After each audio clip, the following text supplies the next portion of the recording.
Passons maintenant au centre de recherche et de développement d'EDF, et c'est Francis Solaire de l'agence Francis Solaire Architecte qui va présenter. C'est à toi, Francis. Merci.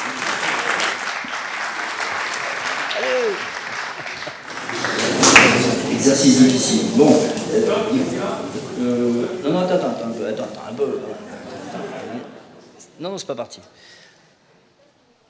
On y va.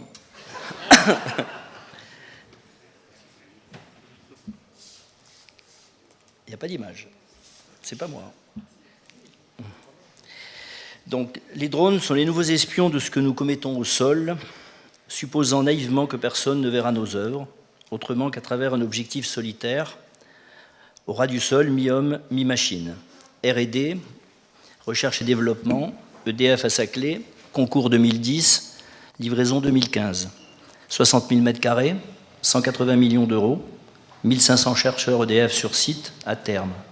Un centre de recherche, une halle d'essai, un auditorium de 500 places, un restaurant de 1200 places en 2 services, 900 places de stationnement, une mare, des tritons à crête dorée, des étoiles d'eau, des écolos, casse-burnes et un radar trop bas.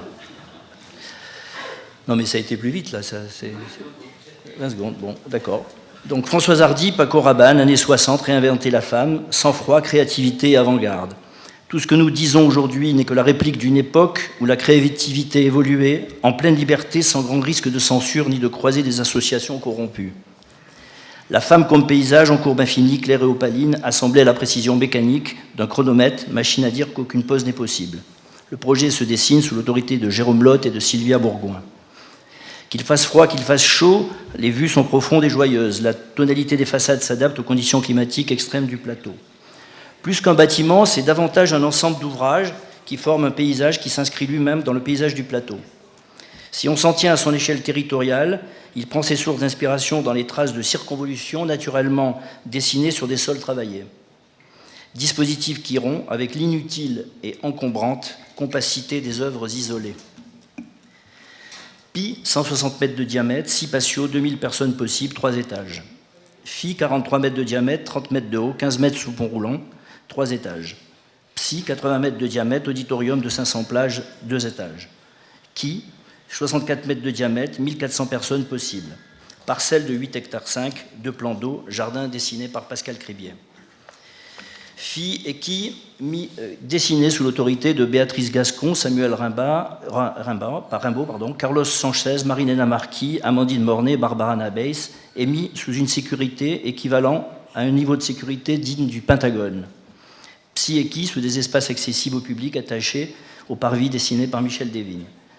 Dehors, précisément, c'est le mouvement, le déplacement du spectateur, produit par des glissements et des enchaînements de façades qui laissent apprécier l'œuvre comme une œuvre unique et homogène, alors qu'elle est structurellement multiple et composite, espace autant urbain qu'ouvert et paysager.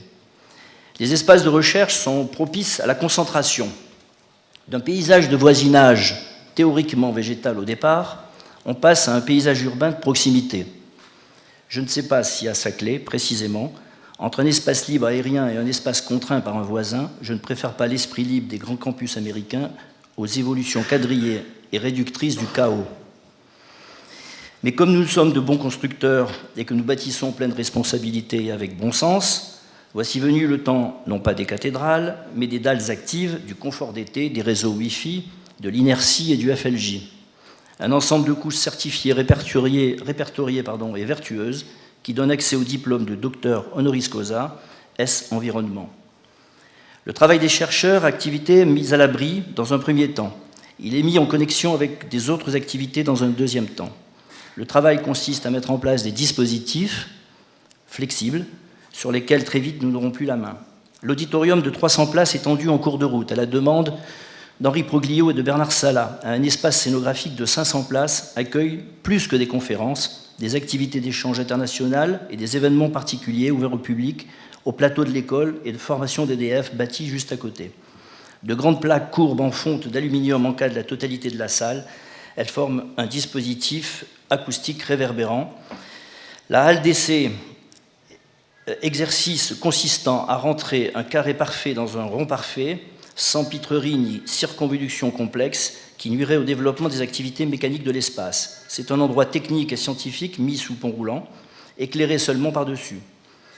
Le bar, la salle de restaurant, plein de chaises et plein de tables en petits groupes, acoustique parfaite réglée par Jean-Paul Lamoureux, vue ouverte sur l'extérieur. Un des secteurs majeurs du centre, en surplomb en contact direct avec le parvis du campus. Un point de connexion fort, voulu visible par EDF sur Palaiseau. Et comme quoi ce que nous disons, nous le faisons. Chantier en cours d'exécution sous l'autorité de Jean-Pierre Lamarche et d'Aurélien Herman, des morceaux de grandes dalles en porte-à-faux sur les espaces extérieurs. Les poteaux sont tous en retrait. De grandes baies qui viennent fermer les espaces de quai, ici le restaurant sur 2 étages, l'architecture est déjà là. Il y a parfois des moments intermédiaires extraordinaires que seul l'architecte anticipe et que l'œil du photographe voit et sait figer dans le temps. Si on regarde bien, tout est en attente. Le béton, les aciers, les poutres et les gravats. Comment donc raconter et arrêter ces choses qui ne sont visibles souvent que l'espace d'une semaine, tout au plus. Photo Laure Vasconi. L'isolement d'un ouvrage arrivé avant tous les autres sur le plateau de Saclay, mais qui sera vite rattrapé par l'urbanisme galopant du plateau. On se plaît parfois à penser qu'on est seul sur Terre, et c'est bien.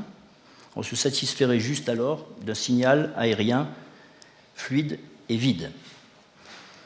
Image racontant aussi bien qu'une maquette, cette idée de dessiner un paysage avec des bâtiments, plutôt que de proposer un édifice unique marquant l'enseigne. Faire en sorte, en fait, que malgré un dispositif qui transporte dans le site un organigramme de concours qui s'appuyait sur 4 entités identifiables, de faire en sorte que chacune d'entre elles ne puisse à aucun moment être perçue isolément. 2 perceptions photographiques du chantier, l'une dans le cumul des plans de construction provisoire en attente de fermeture et de finition, on est là dans le brut des choses, l'autre dans des situations drôles ou grotesques qu'on ne trouve que dans ce type de chantier, et prise dans des situations ou des conditions d'affût et d'attente parfois très longues. Enfin, et pour terminer, un travail de Guillaume Martial, digne héritier de Jacques Tati, jeune photographe, une commande particulière, pour relativiser toutes les mésaventures du chantier, les milliers de réserves en cours, les échanges recommandés avec l'entreprise, les jours de pluie et les espaces dont on se demande parfois s'ils sont bien toisés ou calibrés. Merci.